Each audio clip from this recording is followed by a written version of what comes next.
అందరికీ నమస్కారం అండి. ఈరోజు నేను చేయబోతున్న వీడియో ఏంటంటే అష్టాదశ శక్తిపీఠాల్లోని శక్తిపీఠాల్లో రెండవ శక్తిపీఠమైన శ్రీ కంచి కామాక్షి దేవి శక్తిపీఠం. అది ఆహ్, శ్రీ కామాక్షి కంచికాపురే. ఇదండి ఈరోజు శక్తిపీఠము. ఆహ్, ఈ శక్తిపీఠం యొక్క విశిష్టత ఏంటంటే ఆహ్, ఇక్కడ సకల దేవతలు కొలువై ఉంటారండి. ఎలా అంటే ఈ కామాక్షి దేవత విశిష్టత ఈరోజు చెప్పుకోబోతున్నాము.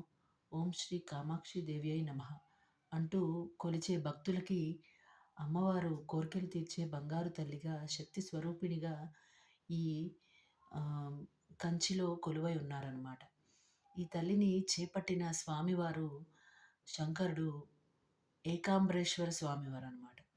అయితే ఈ ఆలయము కంపా నదీ తీరంలో నిర్మించబడి ఉందంటండి. కామాక్షి అనగా కోర్కెలు తీర్చే కన్నులు గల శక్తి స్వరూపిణి అని అర్థం అంటండి. అలాగే ఈ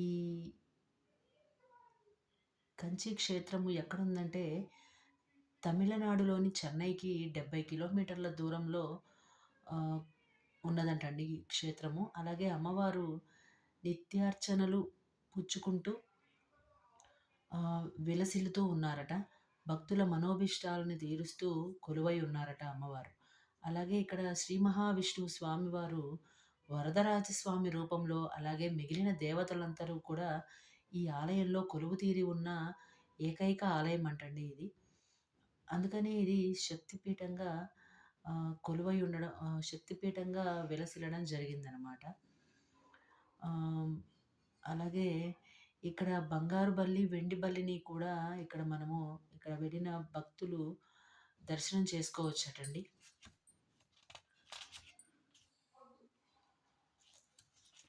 ఇంకా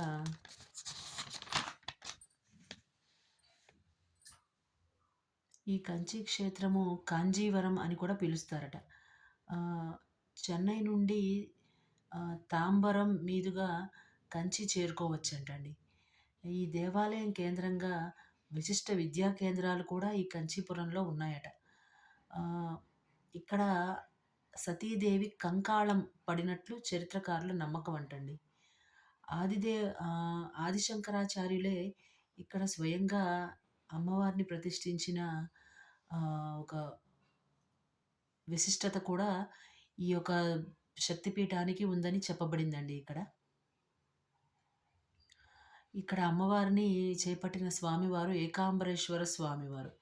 ఏకాంబరేశ్వర శ్రీ కామాక్షమ్మలను ఇక్కడ దర్శించుకోవచ్చట ఈ యొక్క కంచి క్షేత్రానికి వెళ్తే గనక. ఈరోజుకి ఇంతేనండి. నమస్కారం. అందరికీ నా వీడియోలు నచ్చుతాయి అనుకుంటారని. నచ్చితే కనుక లైక్, షేర్ అండ్ సబ్స్క్రైబ్ చేయడం మర్చిపోకండి. ఎవరికైనా ఏదైనా ఇన్ఫర్మేషన్ తెలిస్తే నాకు దయచేసి కామెంట్స్లో చెప్పగలరు.